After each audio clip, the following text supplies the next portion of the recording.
Hello there, thank you so much for joining us on the news desk with me, Amos Zulu. Let us take a look at the top stories. The Zambia-China Economic and Trade Expo opens in the Chinese city of Changsha. Chisenga Island in Chelenge district in need of food aid.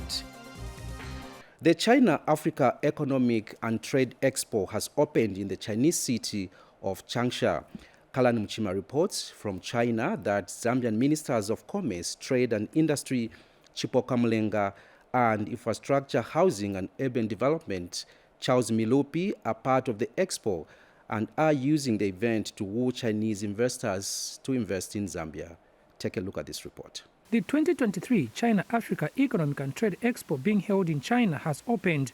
50 African countries are participating in the expo, and Zambia is being represented by 16 exhibitors from various sectors of the country's economy.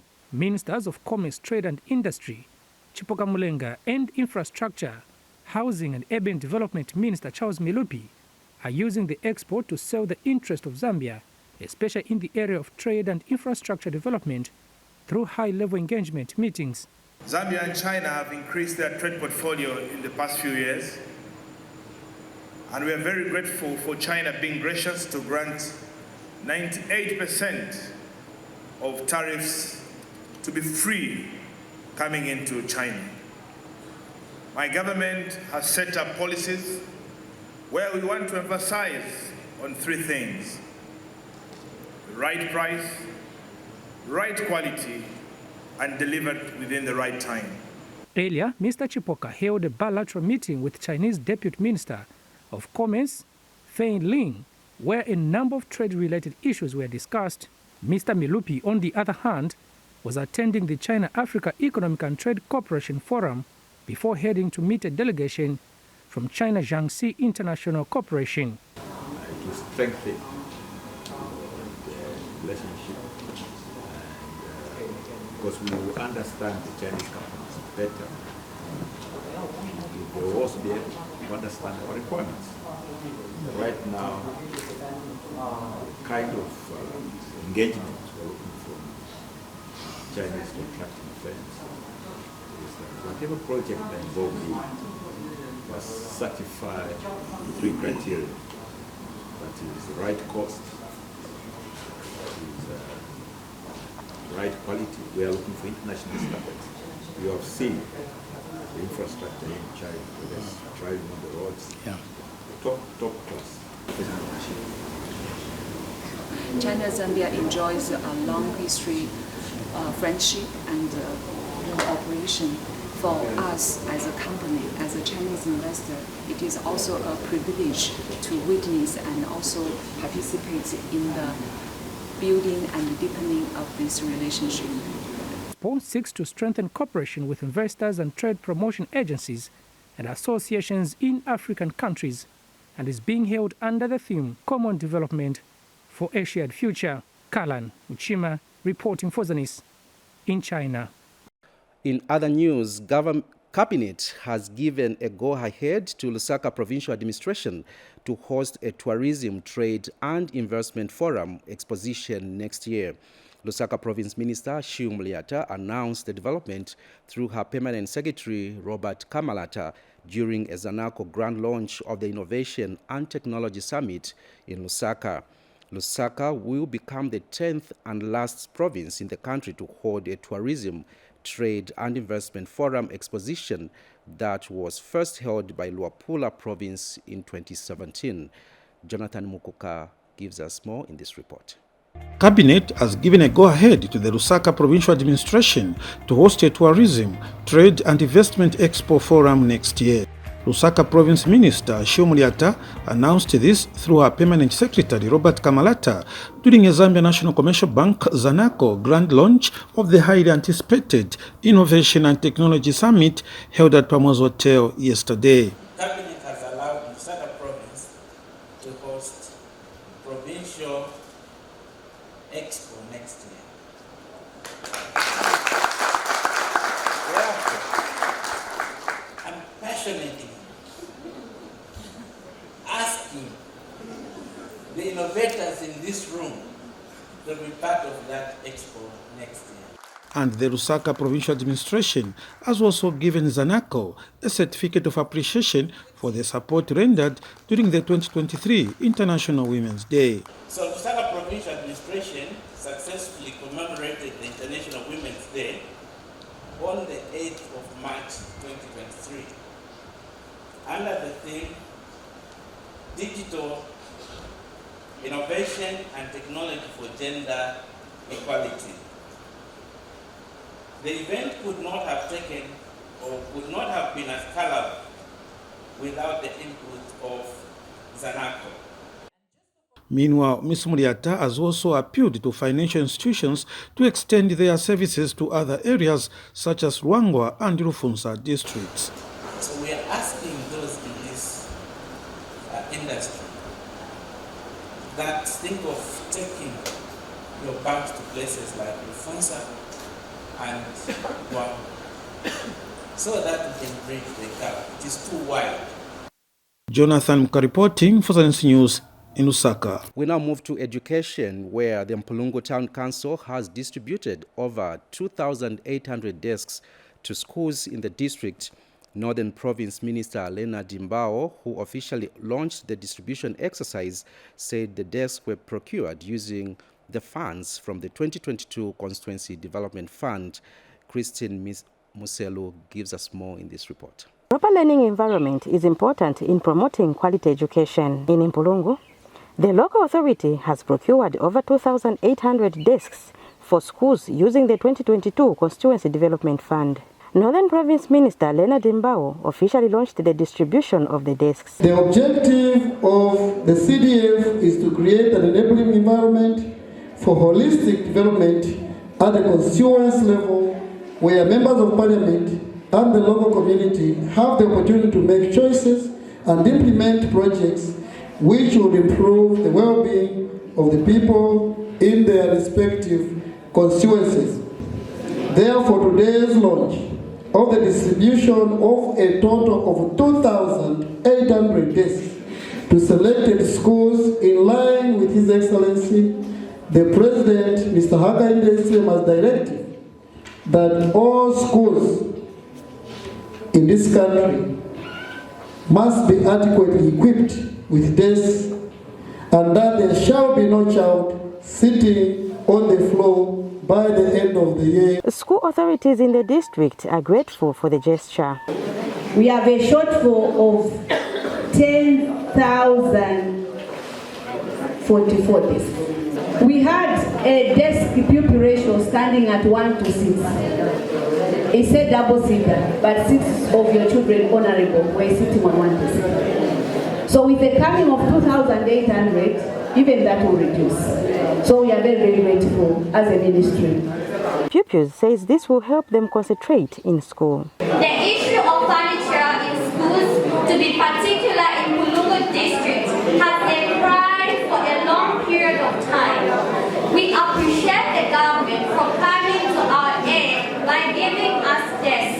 Honorable Minister, we assure you that this demonstration will go a long way in promoting inclusive education in Mpulungu district. Christine Muselu reporting for Zanis in Mpulungu. Now, Kafue Youth Resource Center, which is earmarked to be one of the largest skills training center in the country, has had its construction work stalled for over 10 years now. But Lusaka Province Deputy Permanent Secretary Alex Mapushi says the government will soon find a quantity surveyor to ascertain how much is required to complete the project. Mr. Mapushi said once the skills training center is complete, many young people will benefit through acquiring life-saving skills. Kafue is one of the districts in the country that has no skills training center for young people. This is because the only skills training center, which is expected to be the largest in the country, has had its work stalled for 10 years now. Lusaka Province Deputy Permanent Secretary Alex Mapushi visited the site, which is at 90% complete. The workmanship was brilliant and is supposed to benefit a lot of our youths. Here in Kafue, we've got over 100,000 youths who are unemployed. The activities that can be taken in this area or in this resource center so many activities. They can learn so many skills. Kafue Youth Resource Center Senior Training Officer explains more on the center. We had an issue with the contractor. I think government under Ministry of Sport has cleared this contractor now fully. So we are moving in another phase of completion. So we have Chiansi irrigation scheme, which is operating under Ministry of Agriculture. They have promised to come and pump in some finances to complete the structures. Mr. Maposhi has since assured the residents of Kafue of government's commitment to complete the project. This is beyond potential. This will unlock a lot of activities for us in Kafue district and in general in Lusaka province. So we're not going to sit idle. We're going to push on this so that the money can be released. Clara Kawimbe reporting for Zanis in Kafue. One of the stories making headlines in our news: hunger is looming at Chisenga Island in Chilenge district. Sub-Chief Muyembe has since appealed to government through the Disaster Management and Mitigation Unit, DMMU, to provide relief food to the area. Here are the details. Several cassava fields at Chisenga Island have been hit by cassava mosaic virus. The cassava virus comes at a time when a number of maize fields were washed away by flash floods during the last rainy season, threatening food security on the island. Sub-Chief Muyembe of Chisenga Island has lamented that his chiefdom will be hit with hunger if government does not come to their aid. Abantu balafu wanombakuli na abantu nomba batsumwetu mata bakuvutika fe munganda balebika kumikuta baleyibilwa mwandu wabantu kufa kunsala mabale yaliona ikona ikia kumuna mataba kansi chi yeke ta isi yokutira ndeilira kubuteko fe kuntansi utwafu iseko kwangu abantu muno balafu twala gitasiani na ifinami mwana ngatotela sana kwa batio limubala kwa wangu ubuteko kwa tofu wangu abantu bekali kutumitima besi befe ba tubi apo bala tubika kuti kikafikia mainsa. Some residents here are also concerned with the hunger situation. The Provincial Disaster Management and Mitigation Unit Coordinator has visited the ward to assess the situation. But our concern already is that even the cassava that has already been planted is already diseased. Then the second part is that we don't know what may come again next season. So even if we have these ridges planted like this, the place may again get flooded. So we are looking at various interventions. One, first of all, to do with the cassava, and I think this place is ripe for new cuttings when it comes to defeating the current brown streak. And then also we are looking at the interventions of taking advantage of the wetlands, and this is where we try to engage as DMMU our colleagues from community development and of course agriculture, who are the experts in wetland farming, so that we take advantage of all the opportunities that are available to respond to the crisis of food insecurity at Chisenga Island. Yvonne Nombo reporting for Zanis News in Chilenge District. The person concept of the Food Security Park program has continued to benefit more households in Choma, with an addition 30 households receiving gourds.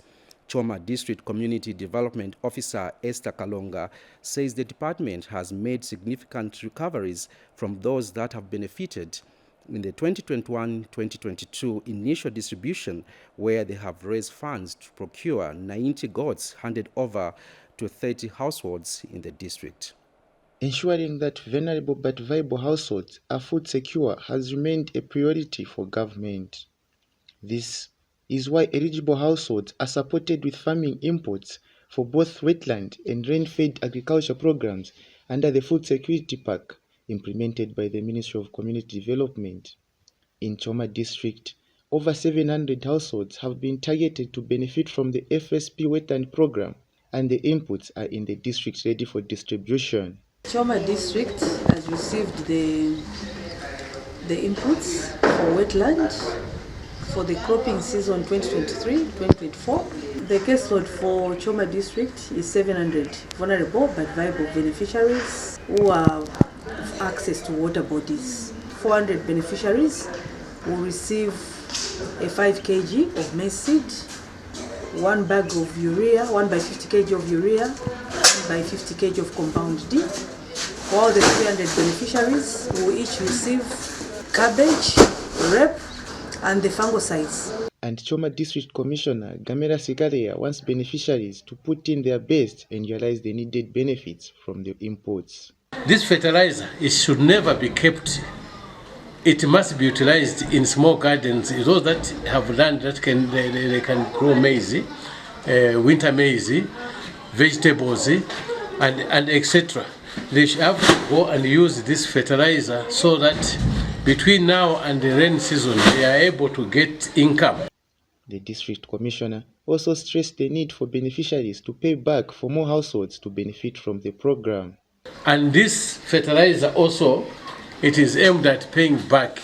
There's a percentage that is supposed to be paid back so that this money is also used to empower other members of communities. Kwakmelo Study, Zanis, in Choma District, Southern Province. The Zambia Revenue Authority, ZRA, in Central Province has donated assorted items to Gracious Heart Orphanage in Kabwe District.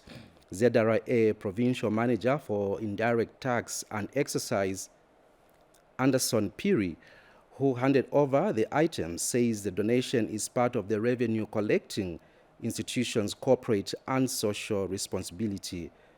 Here are the details. The Zambia Revenue Authority Provincial Office in Central Province has donated an assortment of items to Gracious Heart Orphanage as part of the Heroes and Unity Day holiday. Zambia Revenue Authority Central Province Manager for Indirect Taxes and Excise, Anderson Piri, says there's something unique about the founder of Gracious Heart Orphanage. A small donation that we are making, but it is something that comes from our heart. And we believe that it is a gesture that goes a long way in encouraging other organizations to do the same. As we were coming up with the decision to make this donation, there is something that struck our hearts in terms of Gracious Heart. The founder of Gracious Heart is a person who has undergone some challenges in her life, but as she has been undergoing that, she saw it fit to also assist others within her personal challenges, and that's how the idea of this orphanage came up. Judith Kakinga, a retired nurse, is the founder of Gracious Heart Orphanage. We founded it in 2017, that's when we were registered. And the thing which made me to do this work was because of my condition. I'm a nurse by profession, but I felt sick, very sick, that the government had to retire me on medical ground. In the process, God touched me, I was healed. Then when I got the package, I didn't have anything to give to God, apart from building this place for the vulnerable. That's what prompted me to build this place and then start looking for the vulnerable, after the vulnerable. From that, we've seen God's grace, and the God's grace has been shown by you, the way you've come. In total, we are 22. We have 22 children. The youngest is 1 year plus, then the oldest is 18. The donated items include mealie meal, cooking oil, books, and soya pieces. Zanis reports in Kabwe, Central Province. As we end the news, here is a reminder of the top stories. The Zambia-China Economic and Trade Expo opens in the Chinese city of Changsha. Chisenga Island in Chelenge district in need of food aid. We end the news just there. Thank you so much for watching. On behalf of the entire production team, my name is Amos Zulu. Enjoy the rest of the programming.